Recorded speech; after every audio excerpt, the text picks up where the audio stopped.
One thing I have been seeing a lot of is people speaking against baby mama culture, especially in the black community. Great. But nobody's speaking of the root. Nobody is saying the thing that nobody wants to talk about out loud. And that is the problem with fornication culture. It's a culture that we have right now to fornicate. And if you don't know what fornication means, it means having sex before marriage. You cannot bash baby mama culture without talking and bashing fornication. But most people don't want to do that because we have remedies for being a baby mom.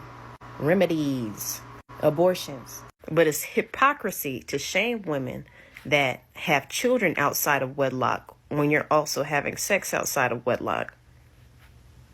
You can't shame that person. You can't shame that mother. You just don't have the evidence that you've been having sex. I had to check myself because I started getting relaxed about it. Because the thing is, it's not just with you. You see it around everywhere. Like, rarely in the black community do you see us getting married. And I think about it. I'm like, how many weddings have I been to? I think one. And I think I was about 4 years old. And one thing I saw, like a lot of my white classmates, I can look almost all of them up right now. If they have kids, they are also married. Some of them might have been dealing with cheating, but they tried to do it right. We deal with cheating in the black community too, but it's not counted as adultery because most of us are not getting married first, right? Let me tell you why she's a little bit off, right? The reason why she's a little bit off, and that it's not hypocrisy because you can shame this, but it doesn't necessarily mean that you'll put as much emphasis on that. The reason why baby mama culture is more or less shamed a lot more is because of the impact that it has on the child who didn't ask to be here versus you taking ownership and responsibility of what happens to you individually. That's the difference. It's not that this one is wrong and this one is right, or you're not putting as much effort and emphasis on one over the other.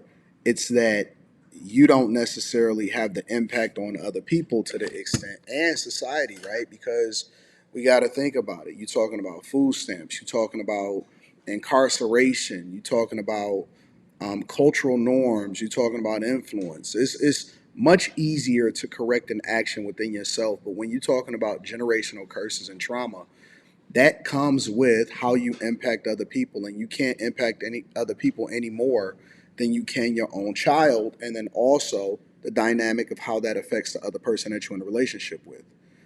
That's the difference. Now, is she right about this particular culture? I don't think that she's wrong at all. I mean, we should champion things that lead to better outcomes for people as a whole. And the only thing that I've been seeing in the culture is a lot of diseases, a lot of herpes, a lot of STDs, you know what I'm saying? A lot of HIV. Now they selling you PrEP. And so, now you're getting sold a remedy that keeps you alive instead of solving for the problem and not getting it in the first place. So, yeah, I understand what she's saying and I feel her, but it's not the same. I'm never going to agree with that. But it's like we see a problem with baby mama culture. We should see a problem with fornication too, right? It only makes sense. You got to stop it at the root. A lot of us have grown up being scared of commitment, even though we get committed to different things without really realizing it. But if you talk to a lot of young, especially Gen Z, if you talk to a lot of young black men and women about marriage right now, the eyes get big like, married, it's a big deal. It's a big deal. It is a big deal. But it's something in a lot of us that was not present years ago that is making us terrified of commitment.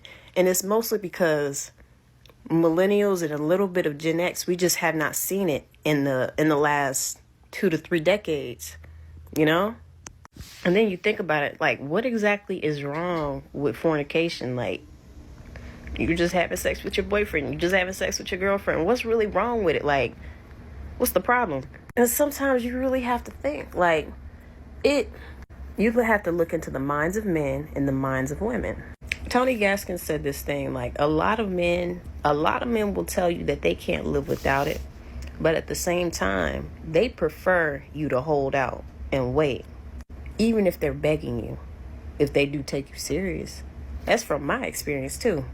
If they take you serious, even if they beg, they want you to wait. They want you to. It depends.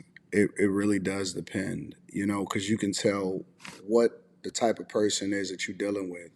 And let's be clear, I'm a huge advocate for marriage. I'm a huge advocate for not having children out of wedlock. I myself have been married for over 21, almost 22 years.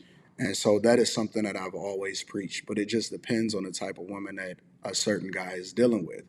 If a guy knows that a woman has been in the streets and that's what he there for, and that's what they basically come together as, if you meet her in a certain environment, and of course everybody has a responsibility of how they impact other people, or saying yes or no, then the expectation is different. You know what I'm saying? So if y'all lead with that, you can't necessarily change it, and that's why you have to align with people that you're equally yoked with, and more importantly, you got to find them in the right environment, in the right spaces. I always just say, don't put yourself in a position to be tempted in the first place. You see what I'm saying? So if people are looking for that, then that would be different. But our cultural norms are so messed up.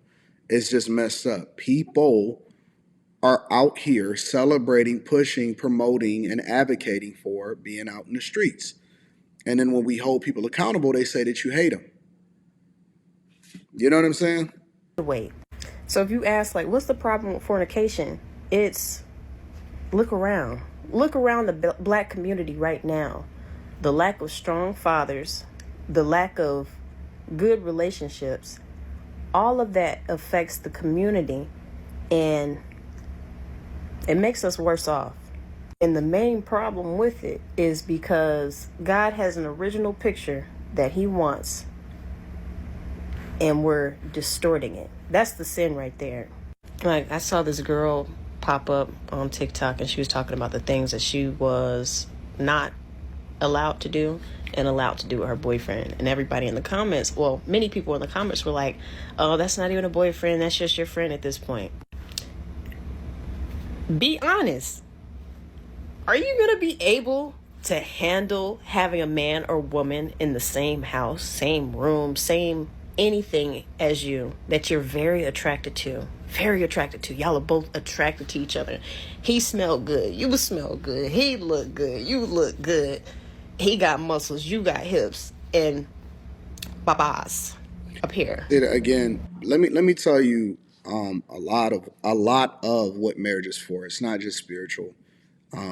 Because even people that are not Christian or of some kind of spiritual background, even they get married.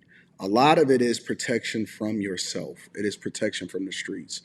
It is being able to do things that you want to do within an infrastructure, right? Within a structure that allows for you to be able to thrive as a human being without the worries of doing things with people that you don't trust and fornicating in general. So the whole idea of it is to protect you from yourself.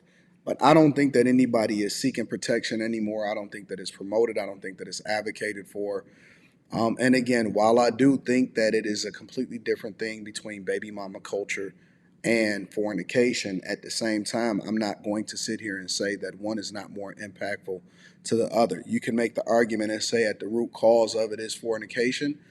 Sure, you can make that call, but you could say at the root cause of killing somebody is guns. You see what I'm saying? But will that completely solve it? Absolutely not. So I don't know, man. I got a different perspective. I think that it's two different things, but I do think that we need to advocate more for, if you want to solve for the majority of the problems within the culture, within the community, within your city, within the inner city, then I think that people need to take more serious who they put their Johnson in, and women who they open up their legs to.